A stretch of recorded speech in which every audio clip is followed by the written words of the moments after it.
Welcome to Aspects of Life.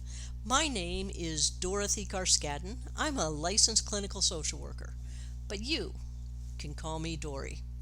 Today we're going to talk about relationships. I think relationships are wonderful. Uh, and I have been working with couples for over 25 years now. So, some of the things that I have noticed, however, is that not everyone understands what a relationship is all about. The core piece of a relationship is participation, communication, and quality time. So, where are you doing this participation, communication, and quality time? You're doing it in your home, right? So, let's talk about how you build your home in the relationship. So, on a previous video, I had talked about how the wedding vows are the foundation of your marriage. They are. They're the foundation of any relationship. However, the foundation is just the start. When you're building your home, I ask, how long do you want that home to last you? Do you want it to last you 25 years? 50 years? 75 years even? Often people will say, I want it to last forever. And I think this is a horrible answer because people who want their relationship to last forever begin to feel that they're obligated to be in this relationship, that they take it for granted, and sometimes they get resentful that they don't see an out in this relationship. So I ask them, why not figure out how many years you wish to be in the relationship? So usually I suggest about 50 years. After 50 years, go ahead and renegotiate the relationship if you're still together, which most people, if they follow these very simple rules, will stay together. Because if you plan to be together for 50 years, that means you're planning to build a home that will last for 50 years. Not only are you going to build a home based on being able to remodel it and do the upkeep, which means planning your finances to last for 50 years, it also means that you have to be able to just keep it up for 50 years, which means keeping yourself physically and mentally active and enjoyable. Because if you're going to be in this relationship for 50 years, then it's about being able to be in that relationship for 50 years. So keeping yourself healthy so you can be in the relationship for 50 years. So if the foundation is love, honor, and cherish, let's look at the rest of the house. So the rest of the home, the first thing we start with is putting up the beams. And the beams are the boundaries in your relationship. It's about respecting the physical boundaries that you have with each other. That when you are angry, that you don't touch each other. Because touching when you're angry is a whole different effect when you touch someone when you are loving them. And you have intellectual boundaries, that you respect each other's opinion and respect each other's point of view. Because if you don't respect each other's point of view, then how are you going to listen to each other and problem solve and come up with better solutions for issues throughout your relationship? Having good emotional boundaries, that it's okay to be interdependent, but to be codependent and independent may not be the best things. Because when you're codependent, that means that you are providing cover for someone when they're doing things that they shouldn't be doing, like calling in for your spouse when they are hungover rather than letting them deal with their hangover, because that's an unhealthy. To drink until you're hungover or to use drugs until you're hungover is not healthy for the relationship, and to expect your partner in the relationship to provide you cover for that is not reasonable.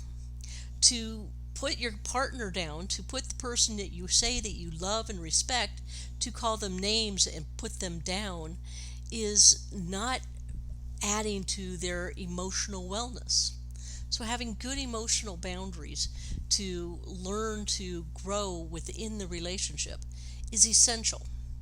Having good sexual boundaries, respecting that when one person says, no, I'm not into it tonight, that you respect that. And if it's a continuing thing, that maybe you sit down and have a good discussion about it. Having good material boundaries, being willing to share your things, but also knowing when that's something special to that one individual. So you see in my office, I have a bunch of things in my office. These are different things that I picked out. And my partner respects that these are my things and helps me keep them in good shape. You know, if someone gets angry, they will often, if they're someone who throws things, will throw and break the other person's stuff. That is not respecting material boundaries. And respecting time boundaries. Each of you needs to have your own time. You each need to be able to respect that the other person can do their own thing, because that is what it is about being trustworthy. To being able to trust that the person is going to spend their time in a way that will not harm the relationship. So, understanding the beams of the home, the walls of the home, are the values that you share, the values of being trustworthy, having fidelity to the relationship, uh, having financial fortitude, and being able to talk about what are the values that we wish to have. Do we wish to value education for ourselves and possibly for our kids? Do we wish to value freedom where we can go out and do anything that we wish to do? What are the values that you are bringing into the relationship, and what values do the two of you share? It's okay to have walls that accentuate each other, where one person has one value and the other person has a different value. As long as they are respected within the relationship, that's okay. Uh, it's your relationship and your values. The roof of the relationship is the traditions that you each decide to have. So throughout the year, what tradition will you have for New Year's? Will you have black-eyed peas for luck? What are you going to celebrate St. Patrick's Day? Are you going to celebrate Easter or Memorial Day? What are you going to do for the summer or winter? What are you going to do on your vacations? What are you going to do for Veterans Day? Is that an important day for you? As you can tell from behind me, it's an important day for me. Um, what are you going to do for Christmas? So we have all of these holidays throughout the year. We have them every year. Are you going to go to all of the family get-togethers on both sides? What are going to be your traditions that the two of you decide is good for your relationship? Then you have the windows of the home. The windows of the home are the people that you come in contact with and that you talk to about, whether it's in passing. My spouse said this, my partner said that. Uh, Whether it's a coworker at work. These are people who are not invited into the home, but you may see either in passing, or you even may see them every day at work. However, they never get invited to your home. They may be people at church. They may be people on the bowling league, or in the cycling club, or the beer club, or the motorcycle club.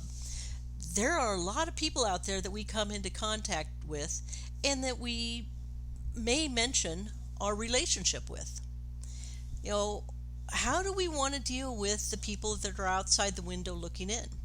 Are they seeing a happy relationship? Or are they seeing one that is a little bit upsetting and they try to turn away from it because they just don't want to see it?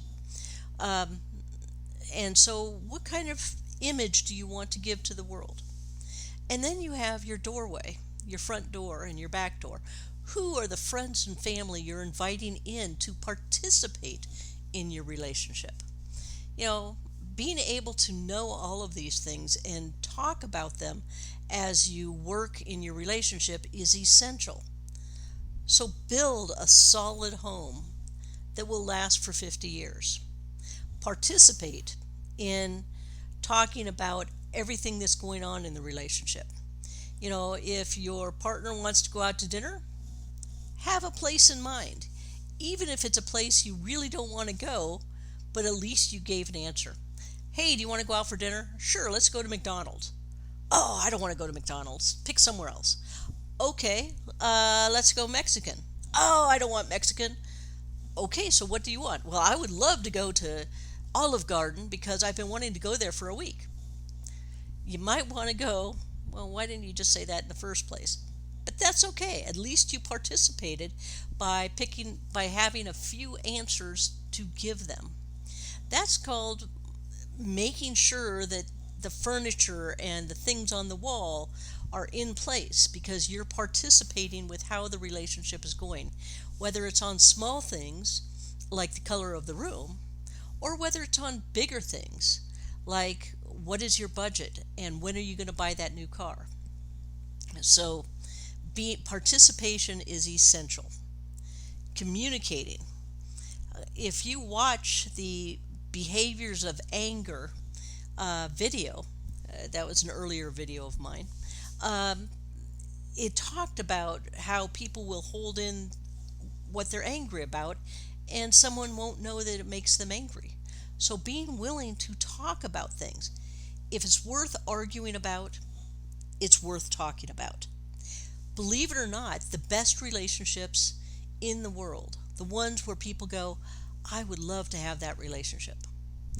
They have found that they can talk about things, that they can sit down and have conversations about difficult topics and come to not only express my solution and your solution, they have learned to negotiate and express our solution.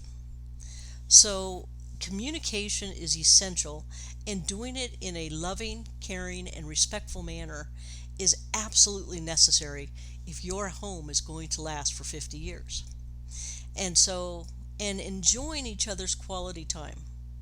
We may spend more time at work than we do with our partner, but the time we spend with our partner is probably the time that is the stuff we will remember. And it's the stuff other people will remember too. So enjoy your time with them.